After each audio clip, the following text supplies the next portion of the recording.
என் செல்லக் குழந்தையே, இன்று உன் வராகி அம்மா என்னுடைய வாக்கினை கேட்பதற்கு நிச்சயமாக உனக்கு பல தடைகள் ஏற்படலாம். இந்த தடைகளை எல்லாம் ஏற்படுத்தி கொண்டிருப்பது ஒரு தீய சக்தி. அதுவும் உன் இல்லத்தில் இருந்துதான் இதை செய்து கொண்டிருக்கிறது என்று சொன்னால் உன்னால் நம்ப முடிகின்றதா? நிச்சயமாக உன் மனதிற்கு சற்று அதிர்ச்சியாகத்தான் இருக்கும். ஆனாலும் என்ன செய்வது? இது உண்மையல்லவா? உன் இல்லத்திற்குள் இந்த தீய சக்தி எப்படி வந்தது என்று என் பிள்ளை நீ கேட்பாயானால், உன் இல்லத்தில் இருக்கின்ற ஒருவர்தான் அதற்கு அடைக்கலம் கொடுத்திருக்கின்றார். நாம் இதை செய்தால் நம் இல்லத்திற்குள் தீய சக்தி வந்துவிடும் என்று தெரிந்தே அந்த விஷயத்தை செய்து இந்த தீய சக்தி உன் இல்லத்தில் நிரம்பி இருக்க அவர் வழிவகுத்து விட்டார். உடனடியாக இதனை தடுத்து நிறுத்தி உன் இல்லத்தில் இருக்கின்ற இந்த தீய சக்தியை வெளியே அடித்து விரட்ட வேண்டும். அதற்கான நேரம் வந்து விட்டது.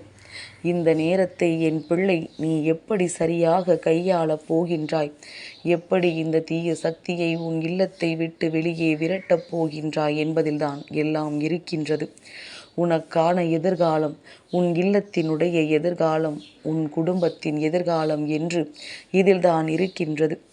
அதிலும் குறிப்பாக இன்று இந்த மங்கள செவ்வாய் கிழமையினுடைய விடியலில் இந்த தாயானவள் என் வாக்கினை கேட்க என் பிள்ளைக்கு நிச்சயமாக அத்தனை சந்தோஷம் இருக்கும். நமக்கு ஏதேனும் குழப்பங்கள் இருந்தாலும் நீங்கிவிடும். நம் வாழ்க்கையில் ஏதேனும் தேவையற்ற சிந்தனைகள் இருந்தாலும் அது நீங்கிவிடும். அம்மாவின் வாக்கினை கேட்டு விடுவோம் என்று நீ நினைத்தால் உனக்கு நிச்சயமாக தடங்கல்கள் வந்து கொண்டே இருக்கும். என்னை தொடுவாய், உனக்கு வேறொரு வேலை வந்துவிடும். யாரேனும் அழைப்பார்கள், அதை செய்ய வேண்டும், இதை செய்ய வேண்டும் என்று உன்னை போட்டு அழைத்து கொண்டிருப்பார்கள். அப்படி இருக்கும் பொழுது என் வாக்கினை கேட்க உனக்கு தடங்கல்கள் ஏற்பட்டு விடுமல்லவா? என் பிள்ளையே, தீய சக்தி என்பது ஒருவர் இல்லத்திற்குள் நுழைய வேண்டும் என்றால் அது ஒன்றும் சர்வசாதாரணமான காரியமே கிடையாது. அவ்வளவு எளிதாக யாருடைய இல்லத்திற்குள்ளும் இது நுழைந்து விடுவது இல்லை. எந்த ஒரு இல்லத்தில் நான் சொல்கின்ற விஷயங்கள் எல்லாம் இருக்கின்றதோ, எந்த ஒரு இல்லத்தில் இருக்கின்றவர்கள் நான் சொல்வது போல செய்து கொண்டிருக்கின்றார்களோ, அந்த இல்லத்தில் தீய சக்தியினுடைய ஆட்டம் சர்வ நிச்சயமாக இருக்கும் என்பதனை நீ புரிந்து கொள்ள வேண்டும். என் பிள்ளையே, நான் சொன்னவுடன் இதற்காக நீ பதற வேண்டும் என்றோ வருந்த வேண்டும் என்றோ அவசியம் கிடையாது. இதுவெல்லாம் தீர்க்கப்படக்கூடிய விஷயங்கள். இந்த விஷயங்கள் எல்லாம் உன் வாழ்க்கையில் இருந்து நிச்சயமாக சரி செய்து கொடுக்கப்பட வேண்டிய விஷயங்கள். அதை செய்வதற்குத்தானே உன் அம்மா நான் வந்திருக்கின்றேன். அதனால் என் பிள்ளை எதற்காகவும் கவலைப்படாமல் உன் வாழ்க்கையில் நடக்கின்ற ஒவ்வொரு நன்மைகளையும் நினைத்து நீ மனமகிழ்ச்சியோடு இருக்க கற்றுக்கொள். எந்த நேரத்திலும் உன்னை சுற்றி என்ன நடந்தாலும் அதற்காக வருந்தாமல் இந்த வாழ்க்கை உனக்கு தருகின்ற ஒவ்வொரு விஷயங்களையும் எண்ணி நீ மனமகிழ்ச்சியோடு இருக்க பழகு. ஆனால் எந்தெந்த விஷயங்களில் கவனமாக இருக்க வேண்டும், எந்தெந்த விஷயங்களில் முன்னெச்சரிக்கையாக இருக்க வேண்டும் என்பதனை மட்டும் புரிந்து கொண்டு அதற்கு ஏற்றது போல நீ வாழ்ந்து விட்டால் போதும். நடப்பது எல்லாம் நன்மையாகவும் இந்த வாழ்க்கையில் உனக்கானதாகவும் நிச்சயமாக மாறிவிடும். எந்த பிள்ளை தன் வாழ்க்கையில் நடக்கின்ற ஒவ்வொரு விஷயங்களுக்காகவும் வேதனைப்பட்டு ஓர் மூலையில் முடங்கி கிடக்கின்றதோ, அந்த பிள்ளையினால் எந்த ஒரு விஷயத்தையுமே வாழ்க்கையில் சாதித்து விட முடியாது.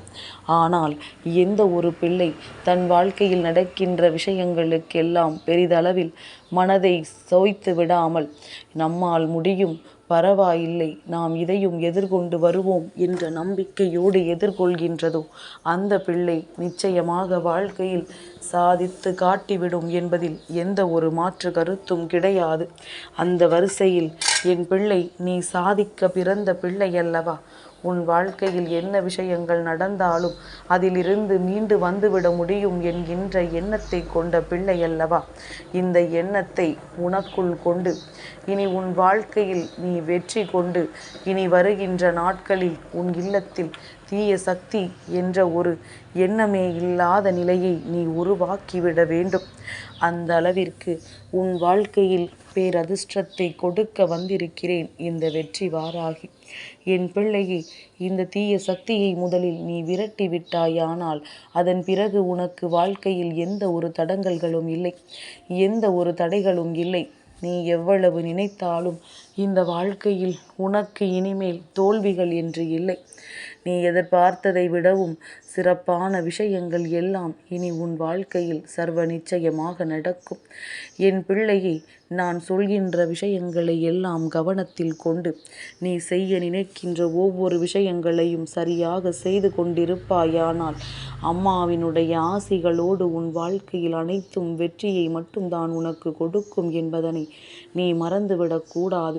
எப்பொழுது வேண்டுமானாலும் வாழ்க்கையில் என்ன வேண்டுமானாலும் நடக்கலாம் என்று நினைத்து மனம் வருந்துவதை விடுத்து என்ன நடந்தாலும் அதை நாம் எதிர்கொள்ளலாம், நமக்குள் அந்த திறமை இருக்கின்றது என்று நீ எண்ணிக்கொண்டாலே போதும். இந்த வாழ்க்கை உனக்கு பேரதிர்ஷ்டத்தை அதன் பிறகு நிச்சயமாக கொடுக்கும் என்பதனை நீ புரிந்து கொள்வாய். சரி, யாரிடத்தில் இந்த தீய சக்தி இருக்கின்றது, யார் இந்த தீய சக்திக்கு அடைக்கலம் கொடுத்தது என்று இப்பொழுது அம்மா சொல்கின்றேன். என் பிள்ளையே, உன்னுடைய இல்லத்தில் இருக்கின்ற ஒருவர் எப்பொழுதுமே தீயதை பற்றி யோசிக்கின்றார், தீய விஷயங்களை எண்ணுகின்றார். அடுத்தவர்களின் வாழ்க்கையில் நடக்கின்ற கஷ்டங்களை கண்டு சந்தோஷம் அடைகின்றார். அது மட்டுமல்ல, தீய வார்த்தைகள் அதிகமாக அவர்கள் பேசுகின்றார்கள். வெளியில் அவர்கள் சொல்லவில்லை என்றாலும் கூட அவர்களின் மனதிற்குள் இந்த தீய எண்ணங்கள் ஓடிக்கொண்டிருக்கின்றது. இவர்களினுடைய இந்த செயல்பாடுகள் தீய சக்தியை உன் இல்லத்திற்குள் சட்டென்று வரவழைத்திருக்கின்றது. எந்த விதமான மாற்றங்களும் இல்லாமல் தீய சக்தி உள்ளே வந்து தங்கி இருப்பதற்கு இவர்கள் அடைக்கலத்தை கொடுத்து விட்டார்கள். அவர்கள் வேண்டும் என்றே இதை செய்யவில்லை. யாரும் தன் இல்லத்திற்குள் தீய சக்தி வர வேண்டும் என்று எண்ணுவார்களா? நிச்சயமாக மாட்டார்கள். ஆனால் இவர்கள் இந்த வாழ்க்கையில் இப்படி ஒரு விஷயத்தை செய்திருக்கிறார்கள் என்றால், இப்படி ஒரு விஷயம் நடந்திருக்கிறது என்றால், இவர்களின் எண்ணங்களில் இருக்கின்ற முரண்பாடுகள் தான் அதற்கு காரணம். இவர்களின் எண்ணத்தை உடனடியாக மாற்ற வேண்டும். உன் வாழ்க்கையில் இது போன்ற பிரச்சனைகள் வந்து அங்கே தீய சக்திகள் நுழைந்து உன்னை ஆட்டி படைத்தால் உன்னால் இப்படி இருக்க முடியுமா என்பதை சொல்லி அவர்களுக்கு அதை உணர்த்த வேண்டும். இது போன்ற தவறுகளை செய்வதனால்தான் நம் குடும்பத்தில் எந்த முன்னேற்றமும் இல்லாமல் இருக்கின்றது. முதலில் தீய சக்திகள் நடமாடாத இல்லத்தை பார்த்து கொள்ள வேண்டும் என்று அவர்களுக்கு நீ அறிவுரைகளை வழங்கி அவர்களின் மனதில் இருக்கின்ற கெட்ட எண்ணங்களை மாற்றிவிட வேண்டும். தெய்வத்தின் மீது அவர்களுக்கு நம்பிக்கை இல்லாமல் இருக்கலாம், அதை பற்றி எந்த கவலையும் இல்லை. ஆனால் அதற்காக கெட்ட சக்திகள், எதிர்மறை சக்திகள் உள்ளே வருவதற்கு துணை நின்று கொண்டிருக்க கூடாதல்லவா? அந்த விஷயத்தை கவனத்தில் எடுத்து கொண்டு சரியான நேரத்தில் அதை அவர்களுக்கு உணர்த்தி விட்டால் போதும். இந்த வாழ்க்கையில் எல்லாமுமே அவர்களுக்கு நன்மைகளாகவே மாறிவிடும். என் பிள்ளையை, அவர்கள் ஒருவருக்குள் ஏற்படுகின்ற மாற்றம் உன்னுடைய ஒட்டுமொத்த குடும்பத்தினுடைய சந்தோஷம். இதை மட்டும் செய்து உனக்கான முழுமையான சந்தோஷத்தை பெற்று கொண்டால் போதும். என் பிள்ளையே, சந்தோஷங்களும் சந்தர்ப்பங்களும் இங்கு யாருக்கு வேண்டுமானாலும் எப்பொழுது வேண்டுமானாலும் மாறலாம். ஆனால் அந்த நேரத்திலும் நீ மாறாமல் இருக்க வேண்டும். உன்னுடைய மனநிலையில் எந்த ஒரு மாற்றங்களும் இல்லாமல் இருக்க வேண்டும். அப்படி மட்டும் என் பிள்ளை நீ இருந்து விட்டால் இந்த வாழ்க்கை உனக்கு எப்பொழுதுமே முழுமையான சந்தோஷத்தை தான் கொடுக்கும் என்பதனை நீ புரிந்து கொள்வாய். தெய்வத்தை எப்பொழுதும் உன் அருகில் வைத்திருக்கும் என்பதனை நீ தெரிந்து கொள்வாய். எந்த கஷ்டம் எந்த நேரத்தில் உன்னை ஆட்டி படைக்கும் என்று சொல்லிவிட முடியாதல்லவா? அதனால் எப்பொழுதும் தெளிவாக இருந்து தீய சக்திகளினுடைய ஆட்டத்தை உள்ளே வரவழைக்காமல் மனநிறைவோடு வாழ வேண்டும். உன்னுடைய எண்ணங்கள் மட்டும்தான் இந்த வாழ்க்கையை அழகாக்கும். அதனால் எண்ணங்கள் எதுவோ அதுவாகத்தான் வாழ்க்கை மாறும் என்று சொல்லி உன் இல்லத்தில் இருக்கின்றவர்களின் மனநிலையை மாற்று. அம்மாவும் அதற்கு உனக்கு மிக பெரிய உறுதுணையாக இருப்பேன். எல்லோருடைய எண்ணங்களிலும் நான் நல்ல விஷயங்களை புகுத்துகின்றேன். என் குழந்தை, கவலைப்படாமல் இரு. எல்லோருக்கும் வாழ்க்கையில் சில தடுமாற்றங்கள் இருக்கும். அதுபோலத்தான் இவர்களுக்கும். இனிமேல் அவர்களுக்கு நல்ல நேரம் ஆரம்பிக்கப் போகின்றது. இவர்கள் நல்ல நிலைக்கு வர வேண்டிய கட்டாயம் வந்துவிட்டது. என் செல்ல குழந்தைக்கு இந்த வராகி அம்மாவினுடைய ஆசீர்வாதங்கள் எப்பொழுதுமே முழுமையாக கிடைக்கும்.